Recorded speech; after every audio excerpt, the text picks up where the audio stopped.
8 minuts passen de les 9 del matí i tornem a seure amb el nostre Consell de Sàvies i Savis, avui amb l'Henry Roig i el Emilio Sande, i ja ho sabeu que partim a partir d'ara d'aquesta temporada d'un eslògan, d'una frase. Avui la repeteixo perquè és l'eslògan del dia, per tant no ens volem posar pesats, però clar, cal recordar-ho sempre, no? Però que hagi arribat una mica tard. Sí. No, digue-la tu, repeteix-la, Emilio, la frase d'avui, l'eslògan. Sí. La direm en català o en castellà? En castellano, va. L'hem dit en català, ara en castellà. Ara en castellà. Doncs no por mucho madrugar, amanece más temprano. Sí, és veritat. És aquesta la frase que hem intentat analitzar, ja ho han fet ells, més o menys encertadament, però...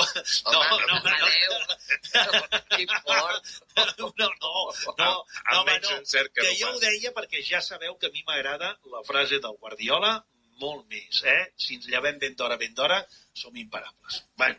Jo segueixo dient lo de l'insomni. Que sí. No, ara, fora bromes. Molt bé. Era una frase i l'heu analitzat prou bé i, a més, heu fet analogies amb l'actualitat que han estat molt bé. Ho heu clavat, ho he de dir-ho. Vale, ho podem repetir un altre dia?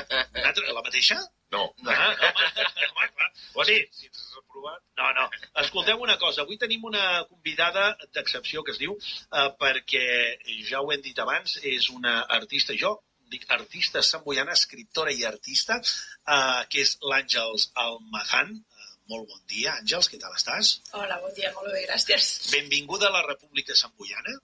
A veure, el per què ens visita avui l'Àngels? Doncs, entre altres coses, perquè la volem conèixer de més a prop i perquè, si us hi fixeu, si baixeu pel carrer de Jaume I, aquí a la ràdio, en aquests magnífics vidres, aquests aparadors que tenim, doncs podreu veure en una mena de moble que tenim aquí a la part, diguéssim, a la zona de recepció, on hi veureu unes petites escultures. N'hi ha una que ja fa temps que és de Can Castellet, que ens van canviant a l'escultura, la van portant, i ara s'hi han afegit dues. En aquest cas, ella mateixa explicarà què representa, què són. Són escultures vinculades amb el món de la comunicació, són escultures que ella ens portarà i que mirarem de lluir, ens les presta, i mirarem de lluir, perquè ens agrada també, som amics de l'art, de la cultura samboiana, i això està molt bé. Va, presentem ràpidament a l'Àngels, ella viu a Sant Boi des dels 4 anys, per tant és samboiana de socarrel, escolta'm. Treballa a un departament de control de crèdits a una empresa privada, per tant, Àngels, vius dels números, tu mateixa ho dius, però el que et dona vida realment són les lletres, tal com tu sempre expliques, no? Perquè has escrit forces llibres, ara en parlarem. Doncs sí, dins dels números, però el que m'agrada i em fa viure i tenir una mica més d'al·licient són les lletres i ara també l'escultura. Darrerament, precisament, t'hi has posat amb les escultures d'argila. Jo crec que has començat, corregeixa'm si potser no has encertat, has començat experimentant, allò que fan els artistes, comencen a experimentar i t'has adonat que hi havia coses que volies explicar precisament a través d'aquesta nova faceta per tu i que cada cop t'hi poses amb més força, no? Anem a pams. Què volen dir aquestes escultures, aquests caps que ens has portat i que ja llueixen en aquest darrere del vidre, en aquest moble que tenim aquí? Bé, he portat dos, ja les veureu, els que passeu per aquí. Un és una mica més gran, que és un cap d'un jove que està amb els ulls tancats i que en el seu dia vaig batejar com a Silenci. Silenci. Molt bé. I un altre més petitó, que encara no està ni cuit, aquest, que és una expressió que és sorpresa. I, com les portava aquí a la ràdio, vaig pensar que aquestes eren més adients. Tinc altres molt diferents que no tenen res a veure. També heu de pensar que jo tot això ho faig a casa, no tinc un espai especial. No tens un taller. I no puc fer coses gaire grans, no? Però tot i així tinc algunes que són grandetes. Llavors vaig fent el que vaig poder i aquestes dues en concret, que clar, quan vaig parlar amb l'Amadeu per portar-les aquí vaig pensar, com que és la ràdio, portarem aquestes dues i després, si ens deixen portar alguna cosa més, ja anirem portant d'altres. Molt bé. Deies que una l'havies anomenat Silenci I deixeu-me dir, no sé què en pensen el nostre Consell de Sàvies i Savis, però el silenci, tot i que és la mancança de soroll, esclar, el silenci també forma part de la comunicació. Tu sempre has dit que els silencis a les ràdios són molt importants. Importantíssims. I ara callo. No. I de vegades transcendents fins i tot, perquè en un programa de ràdio, per exemple, per posar un exemple aquí, jo dic, és molt interessant, molt, el que ara ens explicarà l'Àngels. Àngels. Hola. No, m'has fallat, perquè Àngels, jo em quedo Àngels. Tan interessant és el que ens explicaràs? I tant que sí. Veus? No. I vulguis o no, que hi ha l'altre cantó. És veritat o no? L'altre cantó, doncs, dels altaveus diuen, compte, que el que ve ara és potent. Sí. Sí. Això no és exemple també. Molt bé. No. Compte, els buits, no? Home, amb aquells refranys n'hi ha un que diu qui en calla otorga, no? Clar. Una cosa és una pausa, l'altra és un buit. Però bé, no, ho dic perquè aquesta escultura que deies, doncs està molt relacionada també amb la comunicació, està molt bé, no sé, sí o no? Sí, a més l'escriptura és una manera de comunicar amb si mateixa. Amb si mateixa. Tu estàs expressant allò que tens dintre, no? Per exemple, l'última figura meva, que és una figura abstracta, té una mena de barreja, li he titulat Dakar, perquè jo li poso noms, directament. La faig i li poso nom. És mateixa. Sí, i és una barreja del logo del Dakar, del París-Dakar, i l'efígie de l'esfinge d'Egipte, no? I és molt curiosa perquè jo tenia alguna cosa al cap que volia fer, no sabia què, vaig començar, no em va agradar, vaig fer una altra cosa, també la vaig desfer i al final va sortir aquesta. I és una manera de comunicació també, no? L'escultura, igual que l'escriptura, tu comuniques quan escrius un llibre, un poema, un relat. Hi ha una cosa que, a veure si és que m'he fixat malament, oi? Però jo he vist que les escultures, almenys una d'elles, vull dir que és el que m'he fixat més i llavors ja m'he entrat cap aquí, està signada i posa bruixa. Sí, perquè... I a més a més, hi ha un llibre que has escrit tu i que es diu Bruixa. Parla'ns d'això. És que, bueno, el de Bruixa ve de fa molts anys, del Facebook també. Jo quan vaig obrir la primera pàgina del Facebook em vaig posar de nom Bruixa Averia 2, que no té res a veure amb la Bruixa Averia de televisió. És veritat. Sí, era una barreja d'això, com que ja tenim una edat, era lo de Averia 2, si ho ajunteu. Averia 2. Averia.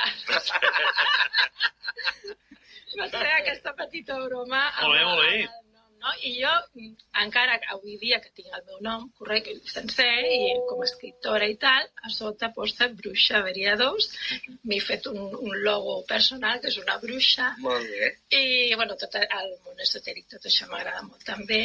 I l'última meva novel·la es titula Bruixa, que és una mica de tot això que jo tinc a dintre, no? Bueno, aquí a la República de Sant Boianà ja ho saps que tenim un parell de bruixes, el diccionari alternatiu, que doncs exerceixen com a tal, per tant nosaltres les bruixes ens agraden, no? La bruixa, no? Pues ja tens representa... Sí. Bueno, jo en conec unes quantes, de bruixes. I bruixots. De bruixots també, però en conec més de bruixes. Home, n'hi ha de molts tipus de bruixes, evidentment. A nosaltres ens agraden les positives, les bones. Escolteu-me, a més, a banda doncs, que la considerem artista en general, a l'Àngels, a banda, doncs, això que dèiem, té forces llibres publicats. Molt ràpidament, Venganza, és una novel·la en castellà, que vas escriure el 2016, La vida en relatos, que és un recull de relats curts, també en castellà i català, 7 contes per a tu, contes infantils en català, xerrant poesia amiga, un cafè en redeguàrdia, de Amores y Almas, que és un poemari en castellà ja el 2017, relatos com Intimitat, que són també una sèrie de contes, de relats curts en castellà, Baile de màscares, La incertesa de... Perdona, en català, que és La incertesa de l'encert. Sí, però vam portar uns quants en castellà i La incertesa de l'encert, és poemari en català. Sant Jordi, poemari també del 2019, Bruixa, que dèiem, novel·la en català el 2019, i Soc de vidre, recull de relats curts i poemes en català del 2020. Déu-n'hi-do, Déu-n'hi-do. I tinc 3 projectes en marxa. Carai. Carai. Doncs esperem que algun dia siguin realitat. I d'on treus el Ens ho temps expliquis. per treballar i fer tantes coses? Doncs vaig estudiar l'EGB i després vaig estudiar ja de gran, ja sent mare i treballant. I aquesta, com es diu això ara? Aquest ordre que em vaig fixar per poder estudiar l'organització, sí, aquest temps que em vaig organitzar per estudiar, després els hi he aplicat a la vida i a escriure i a l'escultura i tot, perquè jo continuo treballant i la meva feina amb horari partit cada dia. Estàs lligada moltes hores, per tant. Exacte. I a les tardes, doncs, m'hi poso. M'hi poso caps de setmana, no sencers, perquè també vull tenir els meus temps personals. De vegades les preguntes de recurs que es diu, no? En direcció a les escriptores i als escriptors, i més quan són tan polifacètics, diguéssim, és, escolta, però què t'agrada més, la poesia, el relat, la novel·la? No vull caure en aquest tòpic, no vull caure perquè ja hi caic directament, però, clar, una cosa és la poesia, que jo sempre he dit que és la literatura artesana, la feta més amb les mans, més que es cuita a foc lent, i que un cop es cuita té altres maneres d'entrar, no? Per mi la poesia no caduca mai. La poesia la pots tindre sobre la tauleta de nit i depenent del teu estat d'ànim serà el que tu pots arribar a percebre, encara que en un altre moment ho facis d'una altra manera, no? Ho percebis d'una altra manera, aquell missatge. Però la novel·la, doncs, aquí hi ha més, potser hi treballa més la fantasia, la imaginació, el voler inventar realitats paral·leles, etc. Disfrutar, suposo, gaudir de l'escriptura ho deus fer doncs, amb tots els àmbits, no? Amb tots els gèneres, però què et costa més? Ja no dic gaudeix, què et costa més? On pateixes més? Amb la poesia, perquè la poesia sempre toca, i diuen que també castiga el qui l'escriu, castiga amb el sentit de que et commou, no? A la novel·la, etc.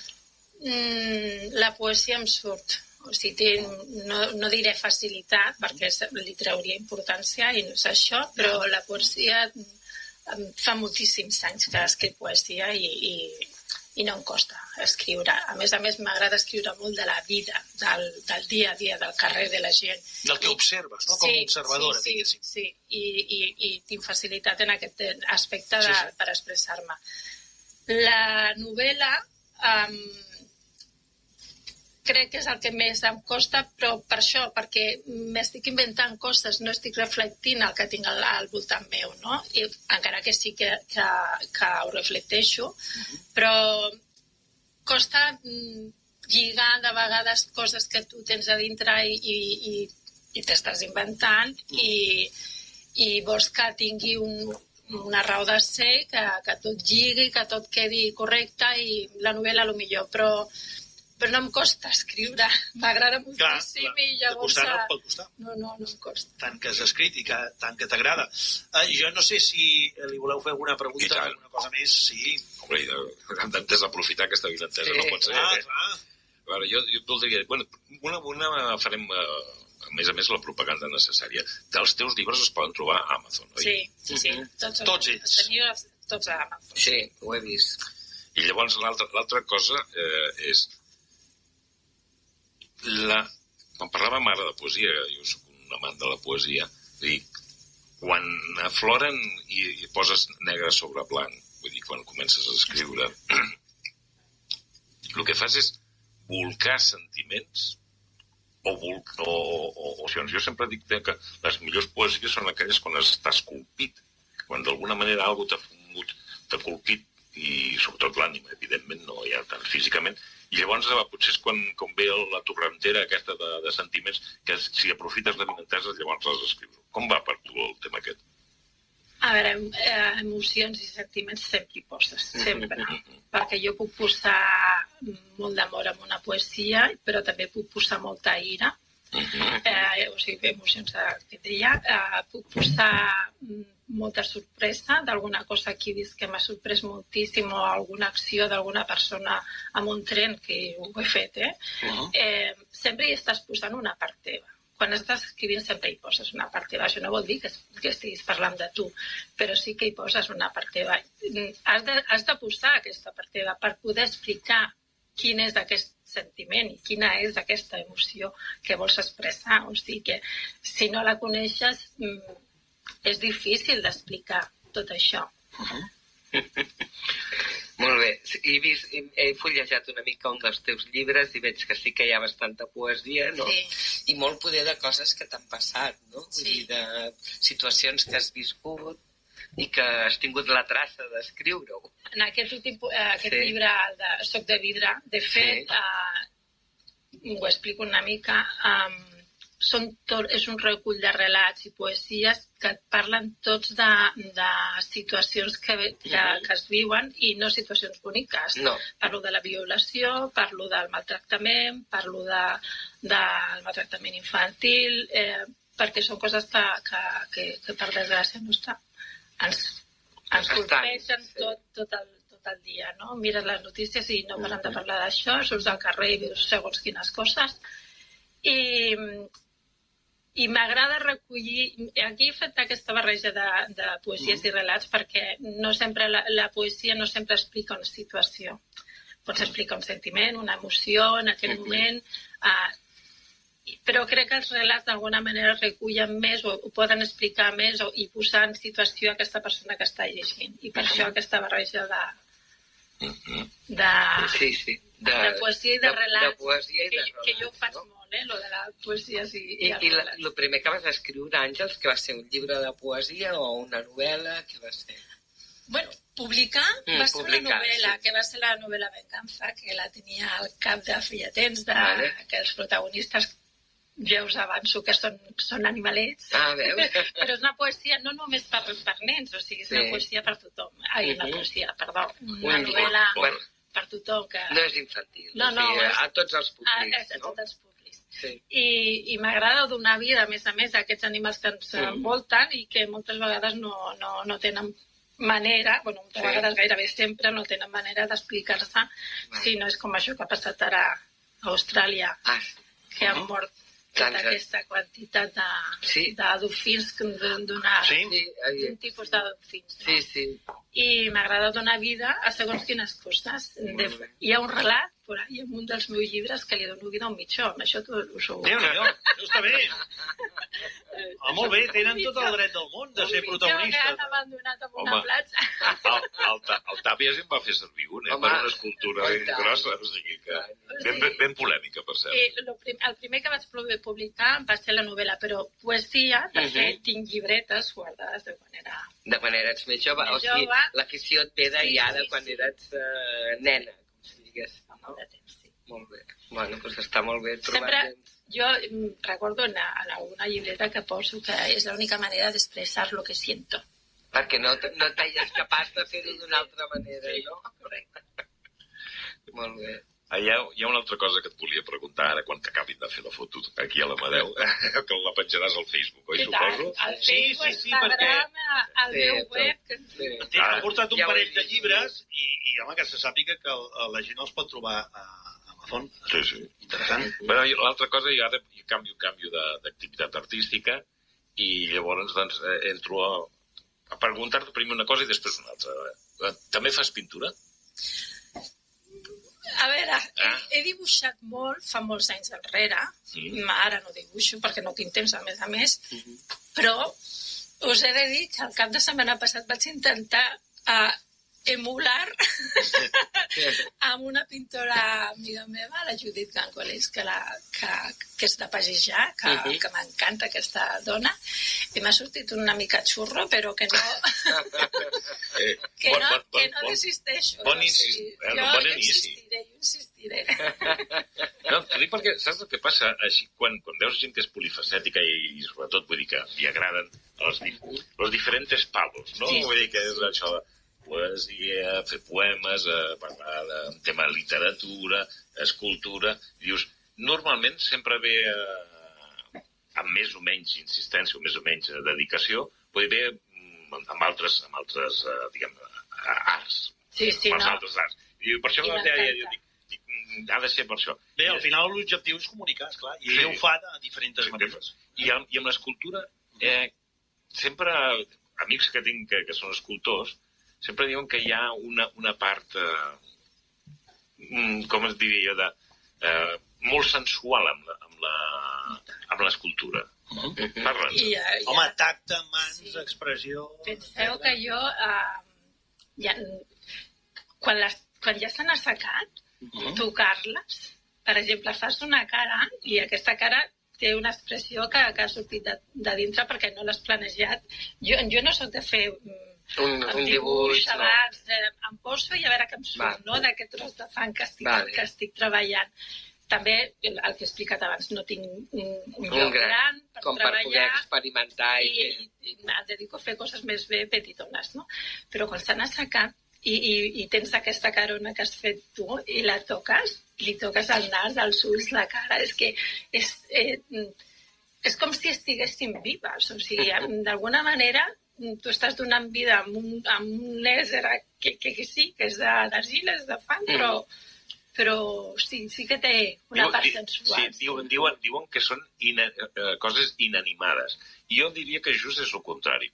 Quan tu crees, estic parlant de quan tu crees alguna cosa, el que estàs fent quan crees li estàs donant ànima. Per això no són inanimades. És quelcom que té ànima. Si més no per tu, oi? Sí, i et fan viure en un moment. Jo, per exemple, en tinc un trosset de la terrassa de casa que tinc tancat i allà tinc un moble i les tinc totes posades i vaig cap allà i me les miro i m'estan comunicant coses encara que no... Són aquests moments que quan les estaves fent o intentaves reflectir i després, quan ja les tens fetes i les tens allà, doncs t'ho tornen. Han cobrat vida pròpia, oi? Sí, ja és una part de tu que està allà i et transmeten. Déu-n'hi-do. És molt interessant, però clar, ho haurem de deixar-ho aquí. Ho hem de deixar-ho aquí. El temps se'ns menja. Com més interessant és el que gaudeixes, el que estàs compartint, més ràpid passa el temps. Això és una llei física que... Sí, que científics que han passat per aquí ens han dit que és del tot empírica. Bé, escolta'm, Àngels, que moltes gràcies per prestar-nos aquestes fantàstiques escultures, per explicar-nos la teva obra. Un altre dia en parlarem més i ens pots explicar més coses. Celebrarem que surtin més llibres i que vinguis i que ens ho expliquis. Jo t'hagués preguntat si tu creus en això de que no per llevar-se més d'hora... doncs no es farà clar abans, no? Però no sé si ets de... Clar, no es farà abans, segur, però que tindràs més temps de fer més coses, això segur. I a l'igual arribes a punt, deixa'm dir-ho així, arribes a punt per fer la foto a un nou dia, no? I tant que sí, per tant, podríem arreglar-ho així avui, això, no? Sí. Bé, sigui com sigui, com que heu dit això, que no per llevar-se abans, doncs, etc. Jo he pensat que per acabar avui, Emilio i Clara i Henry, per acabar una mica... aquesta tertúlia que ha anat al voltant de tot això i pensant doncs, que potser val la pena que algú aprofiti per dormir una mica més, que dormir també s'ho passen bé la gent, doncs va, avui acabarem amb un clàssic que jo crec que a Emilio li agradarà, us agradarà a totes, All I Have to Do is Dream, dels Everly Brothers. Què et sembla, Emilio? Em sembla de fàbul. Un clàssic. Vinga, doncs anem en direcció a la partitura també, que avui tenim partitura amb el Ricard Peris. Moltes gràcies, Àngels. Gràcies a vosaltres. Fantàstic, i anirem fent coses, I Henry i Emilio, que passeu un bon cap de setmana, la setmana anirem més, i ja ho sabeu, una frase més. D'acord? Vosaltres mateixos. Li toca al Emilio la setmana vinent. Sí? Ah, sí? Molt bé. Home, aquesta setmana l'he triat jo. Sí. Vinga, a veure com anirà la cosa. Fins ara mateix.